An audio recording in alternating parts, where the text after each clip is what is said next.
नारायण। अब मैं मर्जी जानी है इनकी, अब मैं मर्जी जानी है इनकी। अनहद करे सेवा, अनहद करे सेवा, नर नारायण देव, नर नारायण देव, नर नारायण देव, नर नारायण देव।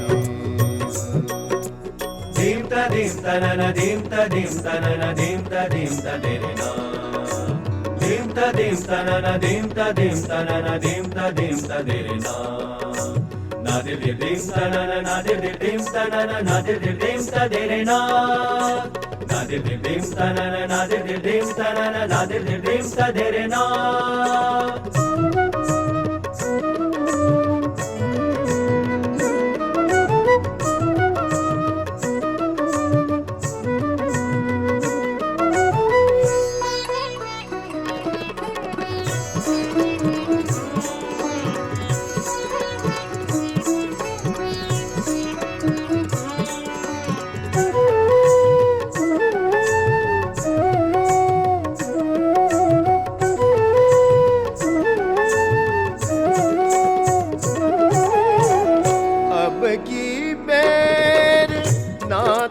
उगारो अब की बैर नाथ उगारो, दाव पड़ो है मेरा, दाव पड़ो है मेरा। नारायण नर नारायण, नारायण नर नारायण, नारायण नर नारायण, नारायण नर नारायण। अष्ट सिद्धि नवनिधि न जाने, अष्ट सिद्धि नवनिधि न जाने, मगन रहे मन मेरा, मगन रहे मन मेरा। ये पर्व है मेरा, ये पर्व है मेरा, ये पर्व है मेरा।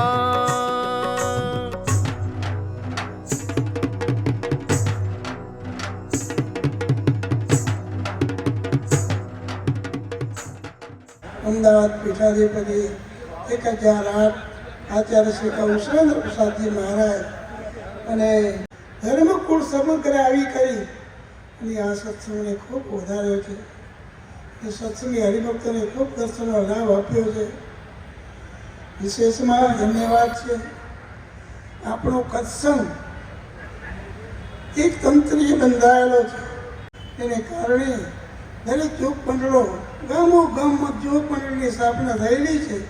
એ બધા જોગ મંડળના સંતો હરિભક્તો પણ ખૂબ ખૂબ સારી મહેનત કરી અને સત્સંગ ખાસ સારી રીતે કર્યા. મને કોઈ ભાવના છે કે તમારી આજે 90 વર્ષની ઉંમર થઈ છે, તો અમને પણ એમ થાય છે કે જરા અમે સાથે રહી કરીને એનો જન્મ ઉત્સવ ઉજવાય તો સારું. એટલે આ બધું થયું છે, પણ મને તો એક જણાય છે કે ખરેખર ભવિષ્યમાં આવી પ્રથા જાય નહીં તો સારું. એવી ભગવાન પાસે પ્રાર્થના છે. આપનો સંપ્રદાય કચ્છનો છે, એ કચ્છના સંપ્રદાયની રીતિ પ્રમાણે જો ચાલે આવશો તો બરાબર રહેશે. ભગવાન પ્રત્યેની શ્રદ્ધા છે, એવી શ્રદ્ધા આ સંતોમાં ભક્તોમાં આવે એટલા માટે જ વાલા ભક્તજનો આ જન્મદિવસ ઉજવ્યો છે. બાકી કોઈ પરંપરા આપણી નથી. પરંપરાનું જતન પૂજ્ય સ્વામીએ ખૂબ આપણે એમના આશીષની અંદર, એમના વચનની અંદર આપણે સજાગ અને આપણા જીવનની અંદર ક્યારેક પણ એવી ખોટી પરંપરા ના આવે એના માટે સ્વામીને એકવાર એવી જોરદાર તાલીના નાદથી વધાવીએ કે સ્વામી તમારા વચન. સ્વામિનારાયણ ભગવાન જે અનેક વખત પધારે એવું પ્રસાદીનું અંજાર ગામ, ત્યાં આટલું ભવ્ય મંદિર જ્યારે થયું છે તો જે હરિભક્તોએ આ મંદિરમાં સેવા કરી છે અને ખૂબ ખૂબ આભાર દરેક હરિભક્તોને અને દરેક સંતોને. અને જ્યારે આજના દિવસે એની પ્રાણ પ્રતિષ્ઠા અને લોકાર્પણ થયું છે તો દરેક હરિભક્તો માટે આ ગર્વની વાત કહેવાય. આપણા અમદાવાદ દેશની પ્રણાલિકા છે કે સંતો, હરિભક્તો, આચાર્ય એની એકતા અને એના અરસપરસનો પ્રેમ એ આપણી સૌથી મોટી મૂડી છે. અને એમાં વડીલ સંતો હોય, યુવાન સંતો હોય,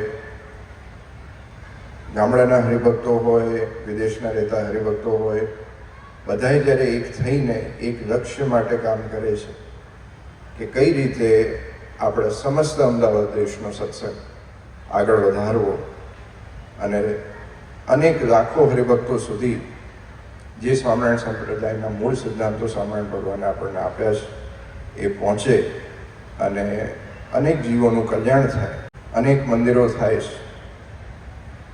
તો આપણી ખાલી એક જ ફરજ બને છે કે આપણે આ એકતા અને પ્રેમ જાળવી રાખીએ. અને ભુજમાં જ્યારે આવવાનું થાય ત્યારે વિશેષ કરીને એકતા અને લાગણીનો અનુભવ થાય છે. કારણ કે જે ઇતિહાસ છે ભુજનો, અમદાવાદ ગાદી,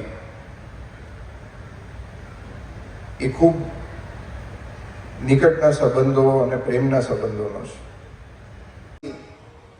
એમનો પણ આજે જન્મ દિવસ છે. વાલા ભક્તજનો, આપણે બસ હાથ તાળીથી જ એમનું પૂજન કરી અને બસ ગાદીવાળા શ્રીને આપણે આટલી તાળી પૂરી ન થાય ભક્તો.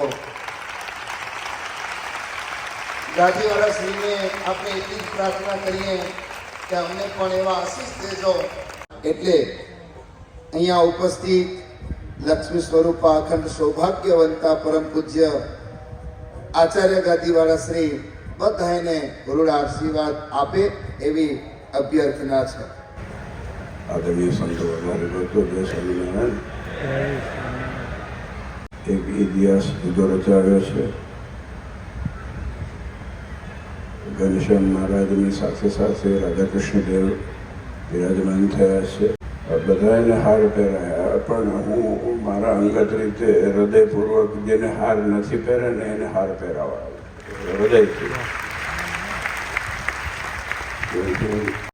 આજે ઓફકોર્સ મહાન સ્વામી 90 યર્સ થયા સર્વિસ સેવાનું કામ કરે છે, પણ મેં મહાન સ્વામીને કીધું કે હું બાજુમાં ઊભો છું દેવ માટે, કારણ કે તમે દેવના છો. અમે થોડા દિવસ પહેલાં મળ્યા હતા અને એ હૂંફ તમારે પણ આપવાની જ છે. સીધી સિમ્પલ વાત છે કે જ્યાં સંપ્રદાયને લાંછન લાગે એવું કામ થતું હોય એને ઉડાડી જ દેવાનું હોય. આ ચોખ્ખી વાત કહું છું. આ વાત તો બહુ ઊંડી શાસ્ત્રની છે કે સંતો છે ને એનો જન્મદિવસ હોતો જ નથી, કારણ કે એ દ્વૈત ગણાય છે. જ્યારે દીક્ષા લે ત્યારે એનો જન્મ ગણાય છે. જેમ બ્રાહ્મણોની અંદર જ્યારે જનોઈ પહેરીએ ત્યારે દ્વૈત ગણાય છે, ત્યારથી એને બીજો જન્મ કહેવાય છે. બરોબર છે, એ વડીલ છે અને મારા સ્વામીએ કામ કેટલું કર્યું છે અને આટલું બધું મહેનત કરી છે, પરિશ્રમ કર્યો છે. અને તમારે બધાની ઈચ્છા હતી, સંતોની ઈચ્છા હતી, પણ એમને કીધું બીજી વાર થવું જ ના જોઈએ. આ કેમ કે એમને ખબર છે કે કાલ ઉઠીને આ તો લાઈન લાગશે, પછી કોનું બાકી રાખશો તમે? તો પછી બીજામાં આપણા ફેર શું પડશે? મહાન સ્વામી, ધન્યવાદ છે તમને સિરિયસલી કે આજે મહાન સ્વામીએ કીધું કે આવું બીજી વખત કરશો નહીં. કેમ કે એ પરંપરા જાણે છે, એ મહારાજે જાણે છે. આવો સહયોગ કરો છો, મહેનત કરો છો, આ બહુ અઘરું કામ છે. અને આવો સરસ ઉત્સવ થયો એ ખૂબ આનંદ છે. મને તો સિરિયસલી અંદરથી આનંદ થયો.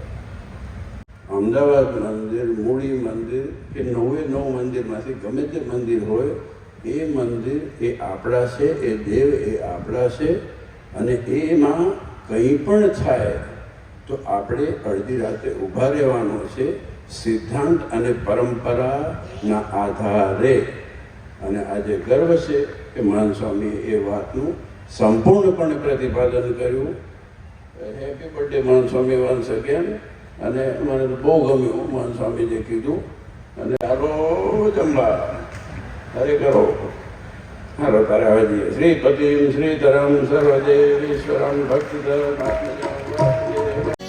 જે કોઈ અમને મળશે એને જય સ્વામિનારાયણ કહેશું રે. જે કોઈ અમને મળશે એને જય સ્વામિનારાયણ કહેશું રે. જય સ્વામિનારાયણ કહેશું રે ભાઈ, જય સ્વામિનારાયણ કહેશું રે.